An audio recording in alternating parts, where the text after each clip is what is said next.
You're listening to an Eyes on Washington podcast, brought to you by Holland & Knight's Public Policy and Regulation Group. Our Public Policy and Regulation Group is a strong bipartisan team with deep ties throughout Washington, D.C. We have built a thriving government affairs practice through our depth of experience and diversity, and by maintaining our bipartisan approach. The first 100 days of the Biden administration podcast series will take a look at the current political landscape and what listeners should anticipate to see from all facets of law facing this new administration. Welcome back, everybody, to our second podcast on the digital economy and tax. I am Naseem Fazel. I am a partner in the trade group at Holland & Knight. And I am joined once again today by two of our Holland & Knight tax gurus, Josh Odence and Alan Granwell. We hope you had the opportunity to listen to our last podcast, essentially laying the framework for you on what on earth is going on with digital services taxes. What are these taxes? Why the proliferation of these taxes around the world? And what is the United States and its trading partners doing to address these taxes and find an agreement on the global stage? So with that, today we are going to just spend some time updating you on what has happened since we were last all together talking about this very interesting topic. On the trade front, when we got together last time, I gave you a brief overview of the latest actions taken by the Biden administration. If you go back to last year when the last USTR started a number of investigations under the auspices of Section 301 of the Trade Act of 1974. We talked a bit about that last time, but essentially, they started these investigations and concluded before leaving office that these taxes were, in fact, discriminatory and unfairly targeting U.S. companies. However, they didn't take action. There was a lot of anticipation that they would take action on their way out the door and impose tariffs, but they did not do so, and they left that for the Biden administration.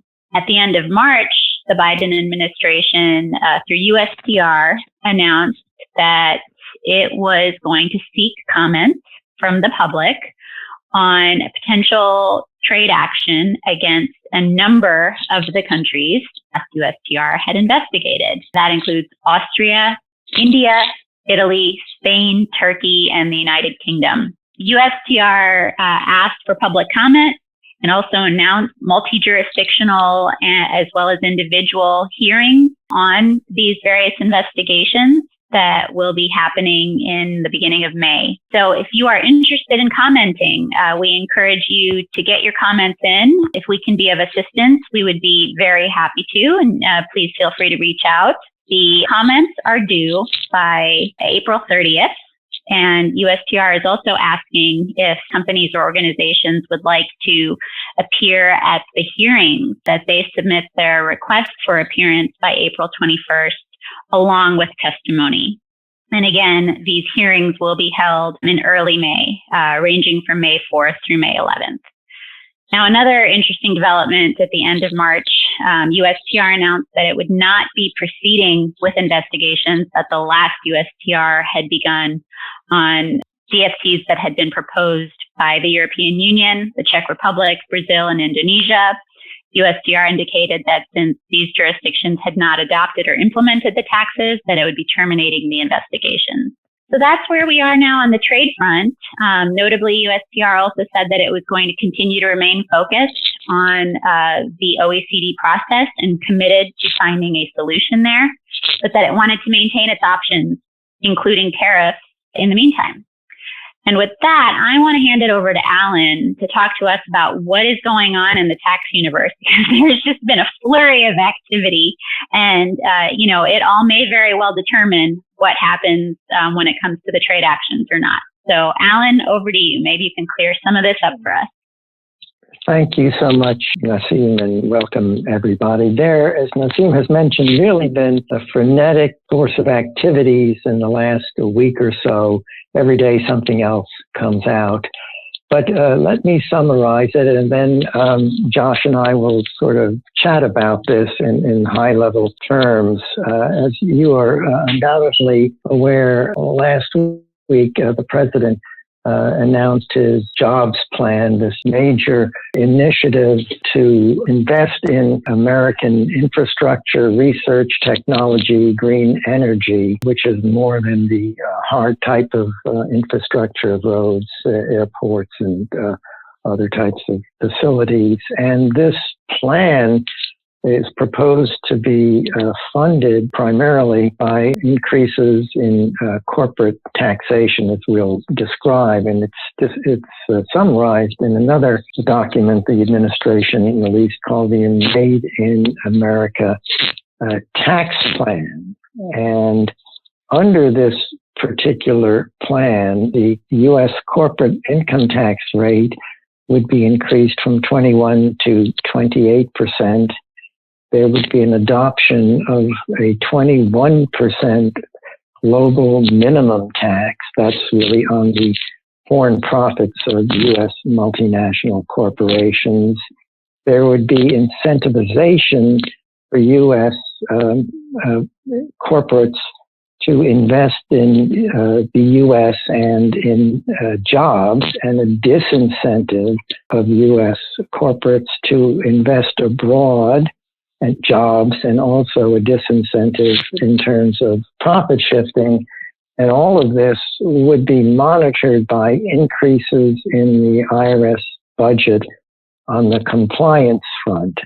Well, the reaction to the infrastructure is one thing. I think parties agree that the infrastructure should be improved, but there's been a significant counter-reaction to the increase in corporate rates to fund this particular plan. At the same time, while all of this is going on, as Nassim had mentioned, and as we discussed in our first podcast, there are the imposition of these unilateral digital services taxes by countries around the world, and how the U.S.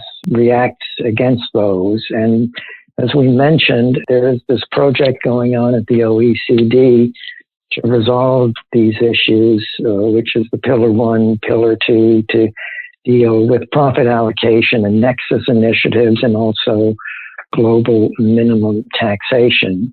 And what is so interesting in terms of what the Biden administration did is they tied their corporate tax increases to what is going on in the OECD. In other words, to maintain U.S. competitiveness in view of the proposed increase of the corporate tax rate to 28%, the U.S. has actively re-engaged with the OECD inclusive framework dealing with this Pillar 1 and Pillar 2. And in the Pillar 2 context, has urged countries around the world to adopt robust minimum taxes and to provide for disincentives. And if they don't adopt these minimum taxes, these countries would be subject to disincentives, potentially the denial of deduction of payments to these low-tax countries. Likewise, in terms of how to address digital service taxes and the proliferation of those types of taxes worldwide, the United States is mentioning to the U.S. that type of issue has to be resolved in order to really create a uniform international tax structure. And the proposals being currently made by the U.S. would provide a simpler method to deal with the profit allocation and nexus, as opposed to the complex ways that previously had been proposed, which simpler ways would reduce compliance, administer burdens, provide certainty, be principled and not discriminatory against large U.S. companies. And if this all works, the idea would be that there would be a resolution of this DST problem, and concomitantly an increase in the global minimum tax, so countries then would not be racing to the bottom Josh, am I getting this right? And what do you think the sort of the takeaways of this unusual initiative are?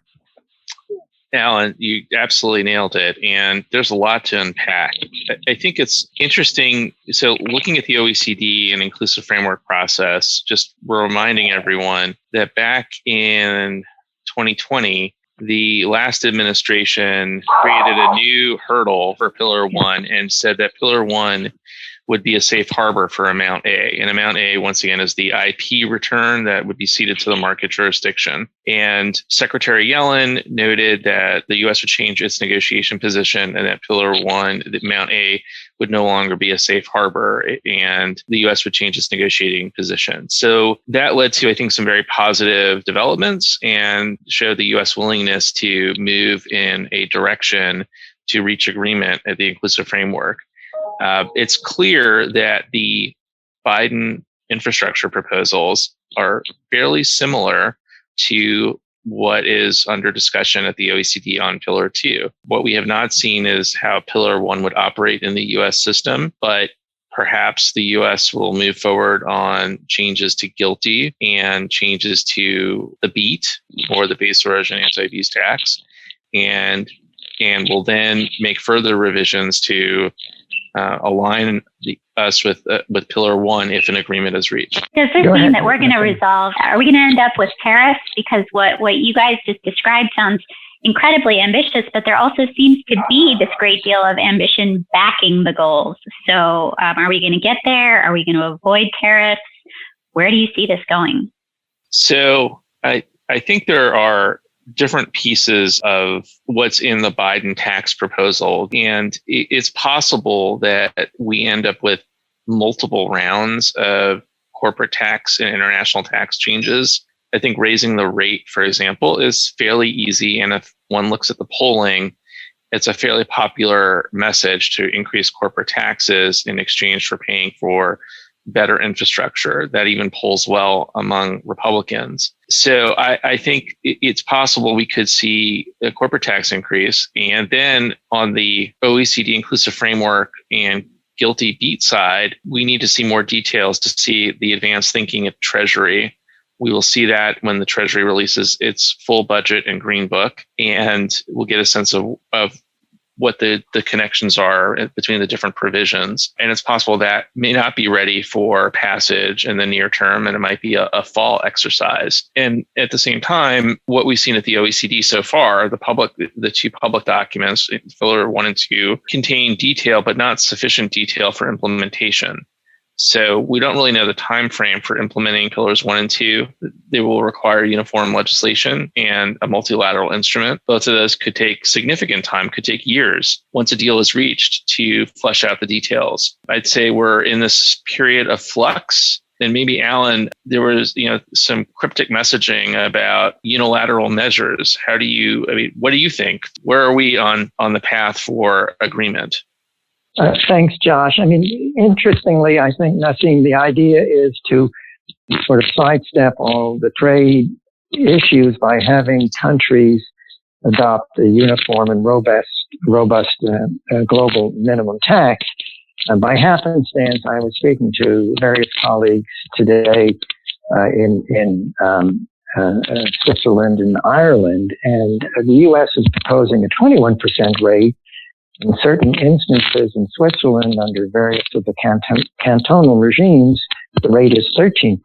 The rate, the headline rate in Ireland is 12.5%. So in terms of reaching agreement on a 21% rate of corporate minimum tax, you will have countries such as Switzerland, Ireland, and Hungary, which has a 9% rate, maybe not that much in favor of it, but subject to the unilateral approach the U.S. might take of denying deductions then to related parties or others in those countries.